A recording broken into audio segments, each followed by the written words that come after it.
கர்த்தருடைய பரிசுத்த நாமத்திற்கு மகிமை உண்டாவதாக.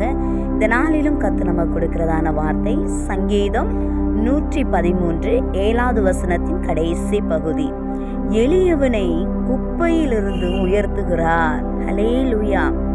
எளியவன் என்று சொல்லும் பொழுது வசதி இல்லாமல் வாழ்க்கையின் தரத்தில் மிகவும் குறுகியவர்கள், தாழ்ந்த நிலையில் இருப்பவர்கள், ஏழைகள்.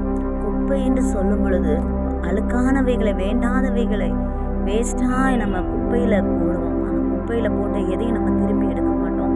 ஆண்டவர் சொல்லுகிறார், எளியவனை நான் குப்பையிலிருந்து உயர்த்துறேன். குப்பை போல ஒரு ஒதுக்கப்பட்டு இல்லப்பட்ட நிலைமையில இன்றைக்கு அநேக சூழ்நிலையில ஒதுக்கப்பட்டு வாழ்ந்து கொண்டிருக்கிறேன். அப்படிப்பட்ட ஒரு நிலையில இருக்கிறேன்னு நினைச்ச ஆண்டவர் உங்களுக்கு எனக்கு அந்த வார்த்தையை கொடுக்கிறார்.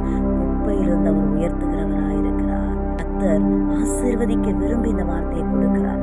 கனப்படுத்த விரும்பி இந்த வார்த்தையை கொடுக்கிறார்.